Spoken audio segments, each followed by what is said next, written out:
Stále sa nevieš rozhodnúť, kam po základnej škole? Podaj si prihlášku na Strednú odbornú školu technickú v Zlatých Moravciach do 20. februára, kde máš možnosť študovať nasledovné odbory.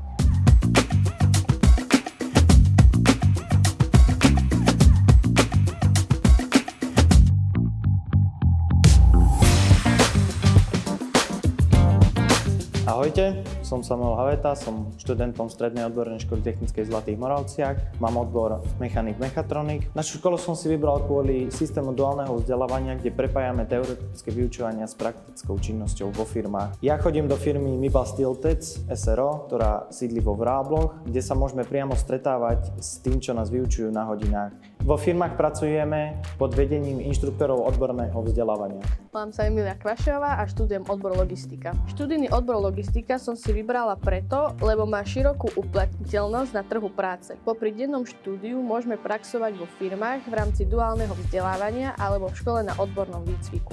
Volám sa Natália Mlinková a študujem odbor logistika. Ako absolventka si predstavujem, že budem schopná sa uplatniť v oblasti riadenia výroby, dopravy, zásobovania, distribúcie, nákupu a skladovania. Čaute, volám sa Adam, som žiakom 2. ročníka, navštevujem Strednú odbornú školu v Zlatých Moravciach, učím sa za odborom mechanik nastavovač. Som žiakom duálneho vzdelávania a praxujem vo firme Miba.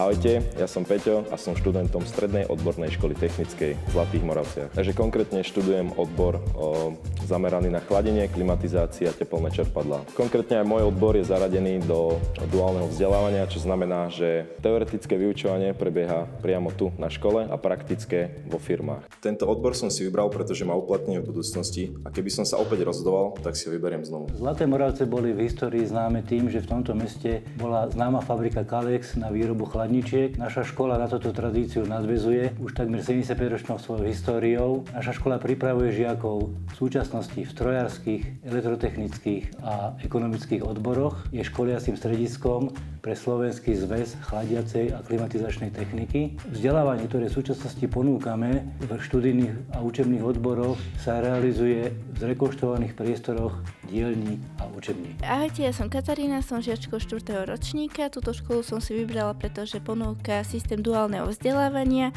ktorý má rôzne benefity ako obedy zadarmo pre žiakov, možnosť letných brigád a taktiež štipendium, ktoré sa každým rokom zvyšuje. A možnosť aj zamestnanie vo firmách po ukončení štúdia. Naša škola sa zúčastňuje súťaži Enersol, ktorej som sa ja zúčastnila 3-krát s mojou spolužiačkou a vždy si tam ideme po prvé miesto. Súťaž je zameraná na obnoviteľné zdroje energie. Ahojte, ja som Karin, som žiačkou Strednej odbornej školy technickej v Zlatých Moravciach. Technika nie len pre chlapcov, ale aj pre dievčatá. Okrem teoretickej časti na škole máme aj rôzne aktivity, ktoré nás veľmi bavia. Mladého tvorcu v Nitre, deň otvorených dverí, imatrikulácie, technická olympiáda, Enersol, rôzne športové podujatia ako je futbalový turnaj, ktorý je spojený s varením guláša, kde sa zúčastňujú žiaci zamestnanci z firiem, s ktorými spolupracujeme. Technico Day, kvapka krvi, lyžiarsky výcvik, stužková, ale aj rôzne výlety, na ktorých sa my ako žiaci radi zúčastňujeme.